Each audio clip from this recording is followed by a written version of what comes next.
భద్రాద్రి కొత్తగూడెం జిల్లాలో నమోదైన POCSO case ఇప్పుడు కొత్త మలుపు తిరిగింది. మైనర్ బాలికపై జరిగిన లైంగిక దాడి కేసులో ప్రధాన నిందితులపై పోలీసులు చర్యలు తీసుకుంటున్నప్పటికీ ఇప్పుడు అందరి దృష్టి మరో అంశంపైన పడింది. సంఘటన జరిగిందని చెబుతున్న తేదీలు ఒకవైపు, పోలీసులకు ఫిర్యాదు చేసిన తేదీ మరోవైపు ఉండడంతో ఆ మధ్యలోని 6 రోజుల వ్యవధిలో అసలేం జరిగింది అన్నది ఇప్పుడు చర్చనీయాంశంగా మారింది. ఈ గ్యాప్లో బాధిత కుటుంబంపై ఒత్తిడి తెచ్చారా, రాజీ ప్రయత్నాలు జరిగాయా, మధ్యవర్తి పాత్ర ఉందా, లేక ఇవన్నీ కేవలం ప్రచారమేనా? ఈ అంశాలపై ఇప్పుడు సమగ్ర దర్యాప్తు జరగాలని డిమాండ్ వినిపిస్తోంది.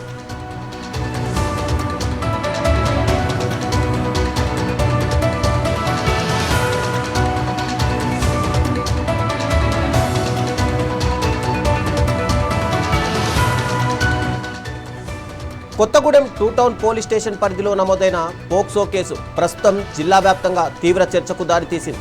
పోలీసుల వివరాల ప్రకారం జూలై 3, 4, 5 తేదీల్లో మైనర్ బాలికపై లైంగిక దాడి జరిగినట్టు తెలిసింది. కానీ ఫిర్యాదు ప్రకారం జూలై 11న కేసు నమోదైంది. ఈ నేపథ్యంలో జూలై 5 నుంచి 11వ తేదీ వరకు జరిగిన పరిణామాలే ఇప్పుడు కీలకంగా మారాయి. విశ్వసనీయ సమాచారం ప్రకారం జూలై 5వ తేదీ రాత్రికే బాధితురాలి తల్లికి అనుమానం వచ్చి కుమార్తెను ప్రశ్నించగా విషయం తెలిసినట్టు ప్రచారం జరుగుతోంది.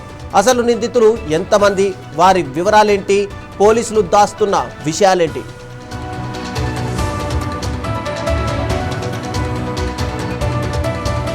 7/2026 నాడు సాయంత్రం 2 టౌన్ పోలీస్ స్టేషన్ లో మైనర్ బాలిక పైన ఒక ముగ్గురు వ్యక్తులు ఒకరి తర్వాత ఒకరు అయిష్టంగా మానభంగం చేశారని చెప్పి కేసు నమోదైంది. అట్టి కేసులో ఈ రోజు మాకు ఇన్ఫర్మేషన్ పై మేము మా యొక్క ఎస్ఐ గారు, సిఐ గారు మేమందరం కలిసి మన రామారం రూట్ లో ఉన్న సమ్మక్క గద్దెల దగ్గర ఒక టీం ఉన్నది, ఆటోలతో ఉండాలని చెప్పి ఇన్ఫర్మేషన్ అక్కడ పోయి సమ్మక్క గద్దెలకు ఒక 100 గజాలు 150 గజాల దూరంలో reserve forest, Ambedkar reserve forest దాంట్లో ఒక ఆటో 3 ఆటోలు ఒక 4 వ్యక్తులు కలిగి ఉన్నారు. బోర్ది రామకృష్ణ, విజయేందర్, మహేష్, నవీన్, గణేష్ అనే వ్యక్తులు ఉన్నారు. ప్రధానంగా ఈ రామకృష్ణ అనే అతను ఈ మైనర్ బాలికను నేను ప్రేమిస్తాను అని చెప్పి గత 2-3 నెలల నుంచి వెంటబడి ఆమె పైన అటాక్ సెక్సువల్ కోరిక తీర్చుకోవాలని చెప్పి ఒక దానికి వీళ్ళందరూ కూడా సహకరించారు. వీళ్ళంతా కూడా ఒకే కులస్తులు, దగ్గరగా బంధువులు అవుతారు, ఒకే అడ్డ మీద ఆటో వెళ్తారు. ఈ క్రమంలో వీళ్ళంతా ప్లాన్ చేసుకుని మొదటగా రామకృష్ణ ఈ నవీన్ ఆటోలో గణేష్ సహాయంతో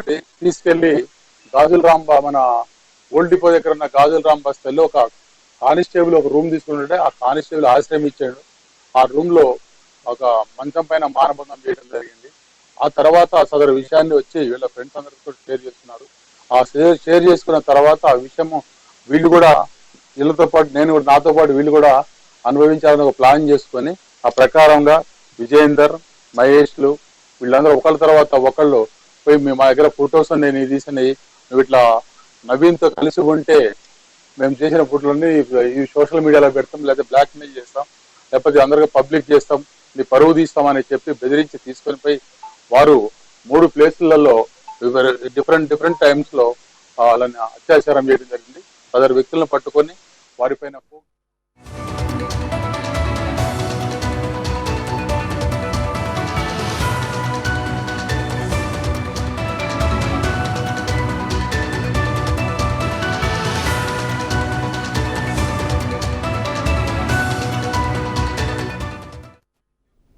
ఇక ఇదే అంశానికి సంబంధించి మరింత సమాచారం మా ప్రతినిధి దేవేందర్ అందిస్తారు. దేవేందర్, చెప్పండి. యాక్చువల్గా చూస్తే కనుక ఈ కేసు పూర్తిగా అనేక ట్విస్ట్ ఇస్తున్నట్టుగా తెలుస్తుంది. ఒకవైపు 5వ తారీఖు 5-6 తారీఖులలో ఆ అమ్మాయి పైన అఘాయిత్యం జరిగినట్టుగా తెలుస్తుంటే 11వ తేదీ వరకు ఎందుకు కంప్లైంట్ ఇవ్వలేదు? అంటే దీనిపైన ఏమైనా ఒత్తిడి తీసుకొచ్చారా? రాజకీయ నాయకుల ప్రమేయం ఏమైనా కనిపిస్తుందా దీనిపైన?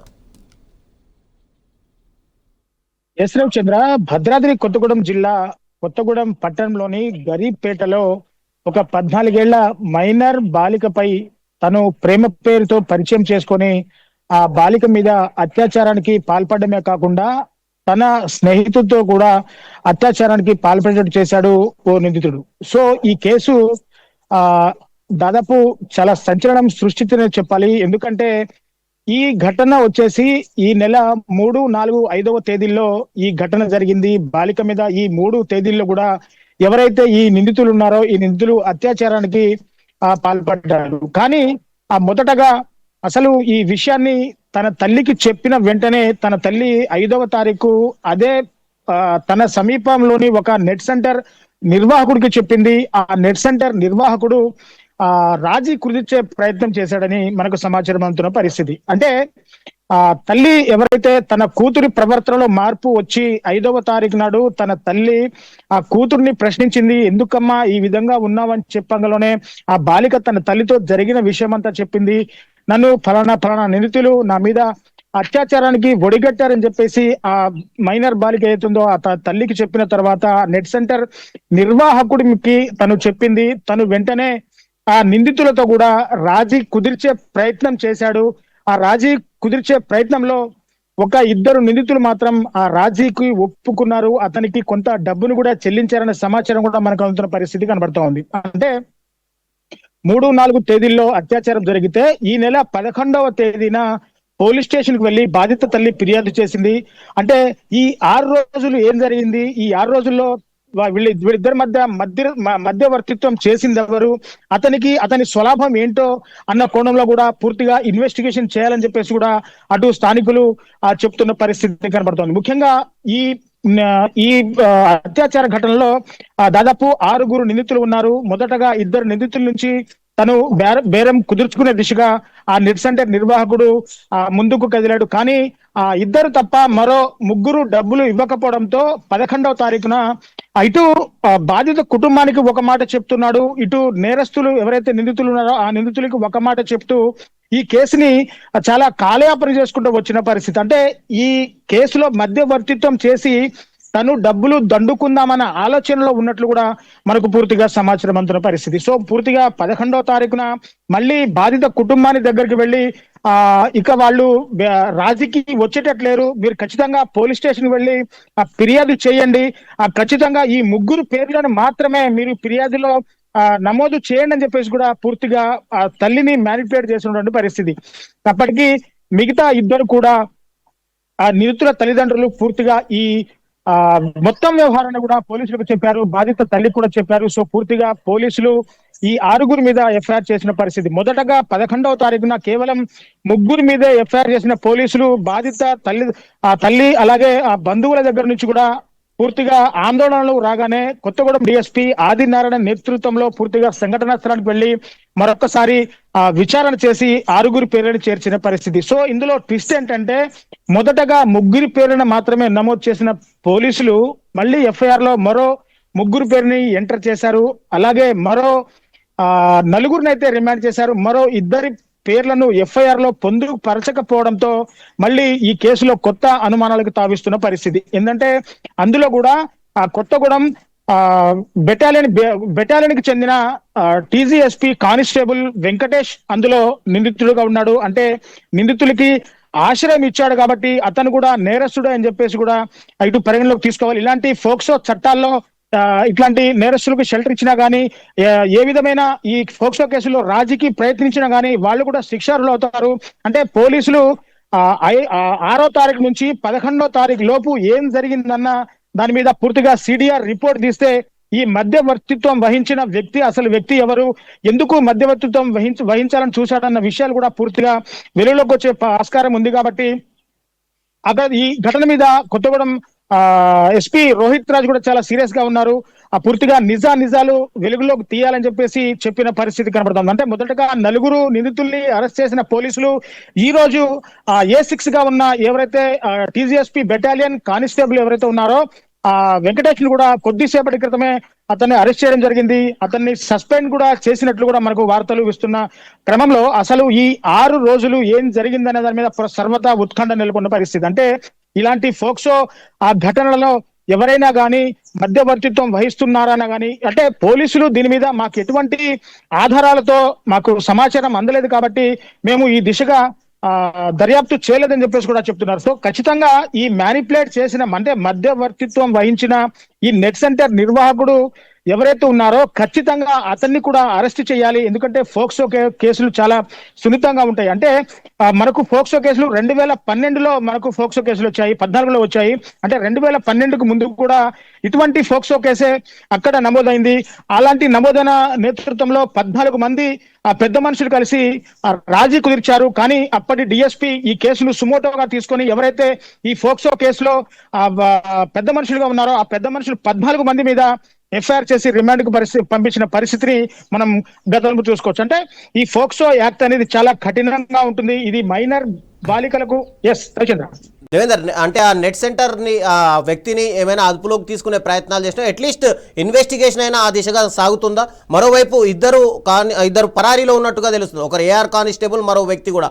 అయితే ఏఆర్ కానిస్టేబుల్ ని తప్పించే ప్రయత్నాలు ఏమైనా జరుగుతున్నాయనే ఆరోపణలు కూడా వినిపిస్తున్నాయి. దీన్ని ఎలా చూడాలి? ఎస్ రవిచంద్ర, ఖచ్చితంగా ఇందులో ఏఆర్ కానిస్టేబుల్ కాదు, అతను బెటాలియన్ 6th బెటాలియన్ కి చెందిన బెటాలియన్ టీజీఎస్పీ కానిస్టేబుల్ వెంకటేష్ అతని పేరు. సో పూర్తిగా ఇందులో రామకృష్ణ అనే వ్యక్తి ముందుగా ఆ మైనర్ బాలికను ప్రేమ పేరుతో పరిచయం చేసుకొని మూడో తేదీన తన ఆటోలో ఎక్కించుకొని ఎవరైతే A6 నిందితుడు, ఇప్పుడు మనం చెప్పుకున్నట్లు ఈ కానిస్టేబుల్ ఎవరైతే ఉన్నారో ఆ కానిస్టేబుల్ ఇంటికి వెళ్ళి అక్కడ అఘాయిత్యానికి పాల్పడి ఆ ఫోటోలు వీడియోలు అన్ని తీసుకొని కూడా తన మిత్రులకు షేర్ చేశాడు. తన మిత్రులు కూడా మళ్ళీ 4వ తారీఖు అలాగే 5వ తారీఖు ఈ వరుసగా ఈ 3 రోజులు కూడా 14 ఏళ్ల మైనర్ బాలిక మీద అత్యంత పాశవికంగా లైంగిక దాడి చేశారు. సో పూర్తిగా విషయాన్ని తెలుసుకుంది. సో ఖచ్చితంగా ఈ కేసులో కానిస్టేబుల్ ఎవరైతే ఉన్నారో అతన్ని తప్పించే ప్రయత్నం ఖచ్చితంగా జరిగింది. అంటే ఈ మధ్యవర్తిత్వం చేసే నెట్ సెంటర్ నిర్వాహకుడికి రాజీ కుదరలేదా, లేకపోతే బేరసారాలు ఎక్కడన్నా బెడిసి కొట్టాయా అనే దాని మీద పూర్తిగా మాకు ఎటువంటి సమాచారం లేదు. మాకు ఎటువంటి సమాచారం అందలేదు. కాబట్టి మాకు కీలక ఆధారాలు లేవు. కాబట్టి మేము ఇందులో ఈ కేసులో మళ్ళీ ఇన్వెస్టిగేషన్ చేసే పరిస్థితి లేదంటూ కూడా పోలీసులు చెప్పుకోస్తున్న పరిస్థితి. కానీ ఖచ్చితంగా 3, 4, 5వ తేదీల్లో ఈ ఘటన జరిగింది. 11వ తారీఖు ఎఫ్ఐఆర్ అయింది. దేవేందర్, అంటే తల్లిదండ్రులకు ఆల్రెడీ ఈ విషయం తెలిసే ఉంటుంది కదా, ఎంతవరకు బేరాలు జరిగాయి, అసలు కేసు ఇన్ని రోజులు ఎందుకు పెండింగ్ పట్టిందని. అయితే తల్లిదండ్రులు కూడా ప్రశ్నించే పరిస్థితి ఉంటుంది కదా, ఇక్కడ పోలీసులు ఏమైనా ఆ దిశగా ప్రయత్నాలు చేశారా? ఎస్ రవిచంద్ర, ఎవరైతే ఈ 14 ఏళ్ల మైనర్ బాలిక ఉందో తన తండ్రి తన చిన్నప్పుడే మరణించారు. సో తల్లి అలాగే నాయనమ్మతో కలిసి కూడా తను అక్కడ నివాసం ఉంటున్న పరిస్థితి. తల్లి హైదరాబాద్ లో పని చేసుకుంటూ జీవనం సాగిస్తుంటుంది. తల్లి వచ్చింది. ఆ రోజు జరిగిన సంఘటన కూడా ఆటోలో గుడికి వెళ్తుంటే ఆటో డ్రైవర్ పరిచయం అయ్యాడు. ఆటో డ్రైవర్ పరిచయంలోనే 2 రోజుల్లో ఆ పరిచయం కాస్త ప్రేమగా మారింది. ప్రేమ పేరుతో మాయమాటలు చెప్పి ఆ అమ్మాయిని తీసుకొని అత్యాచారానికి పాల్పడిన సంఘటన. అయితే ఖచ్చితంగా 5వ తారీఖున ఆ బిడ్డ ఎవరైతే 14 ఏళ్ల మైనర్ బాలిక ఉందో బయటికి పోయి రాగానే ఆమె ప్రవర్తనలో మార్పు గమనించిన తల్లి ఏం జరిగిందని ఆ బాలికను నిలదీయడంతో ఆ బాలిక మొత్తం కూడా ఆ విషయం తల్లికి చెప్పింది.